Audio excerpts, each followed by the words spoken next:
असफलताएं, परेशानियां, मुश्किलें, हार, ये सब जिंदगी का एक हिस्सा होती हैं। हर इंसान की जिंदगी में मुश्किलें, निराशा में आती हैं। इस दुनिया में ऐसा कोई नहीं है जिसकी जिंदगी में कभी दुख ना आए हों। हर सफल इंसान ने अपनी जिंदगी में मुश्किलों का, विफलताओं का सामना करके, संघर्ष करके ही सफलता के मुकाम को हासिल किया है। हम बात करें एडिसन, जो कि 1000वें प्रयास में बिजली का बल्ब बनाने में कामयाब हुए थे। 999 असफलताओं के बाद भी उन्होंने हिम्मत नहीं हारी, साहस नहीं खोया, अपने आत्मविश्वास को कभी कम नहीं होने दिया और सफलता हासिल की। इन सभी लोगों के अंदर एक कॉमन बात थी कि इनको पता था कि इनको जीवन में करना क्या था। इनका माइंड पूरी तरह से क्लियर था। सिर्फ ये वजह थी कि इनको असफलता से कभी कोई फर्क नहीं पड़ा। अगर आपने सोच लिया कि आपको कोई काम करना है और उस काम में सफल होना है, तो फिर आपको सफल होने से कोई नहीं रोक सकता है।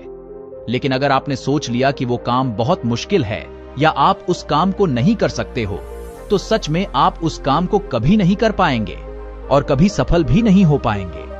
अपनी असफलताओं पर और अपनी हार पर कभी दुखी नहीं होना चाहिए, कभी आंसू नहीं बहाना चाहिए और ना ही हिम्मत हार के हाथ पर हाथ रखकर बैठना चाहिए।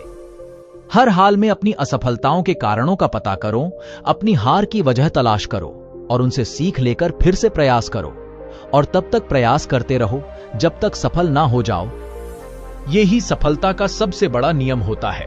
नेपोलियन हिल कहते हैं कि अधिकतर महान लोगों ने अपनी जिंदगी की सबसे बड़ी सफलता अपनी सबसे बड़ी असफलता के एक कदम आगे हासिल की है। चाहे कुछ भी हो जाए, कितनी भी मुश्किल परिस्थिति हो, कितने भी विपरीत हालात हों, चाहे कितनी बार भी असफल हों, कभी हिम्मत नहीं हारनी चाहिए। कभी खुद पर से भरोसे को न उठने दें, क्योंकि अगर आपका खुद पर विश्वास है तो आप असंभव को भी संभव कर सकते हैं। किसी भी लक्ष्य को, किसी भी सपने को पूरा कर सकते हैं। इसलिए हमेशा खुद पर भरोसा बनाए रखें। असफलता सीखने के लिए एक मौका होता है।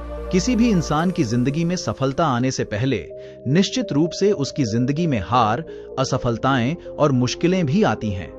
बिना संघर्ष किए, बिना मुश्किलों के सफलता नहीं मिल सकती है। लेकिन जब मुश्किलें बड़ी हो जाती हैं, हार का डर दिलो दिमाग पर हैवी हो जाता है, तब लोगों के सामने सबसे आसान रास्ता हार मान लेने का होता है। और ज्यादातर लोग इसी रास्ते को चुनते हैं और हार जाते हैं। अपने मन के अंदर झांको, हार मानने वाली भावना को बाहर निकालो, अपनी आंतरिक शक्ति को जगाओ और अपने आप से वादा करो कि आप जिस सफलता का सपना देख रहे थे उसे पूरा करेंगे। और फिर मेहनत से जुट जाओ और खुद को सफलता का तोहफा दो। असफलता के कारण हार मानना इंसान की सबसे बड़ी बेवकूफी है। असफलता यह दर्शाती है कि इंसान सफलता की ओर आगे बढ़ रहा है। असफलताओं से हारने की बजाय स्वयं को चुनौती दें और अपने लक्ष्य की तरफ आगे बढ़ें।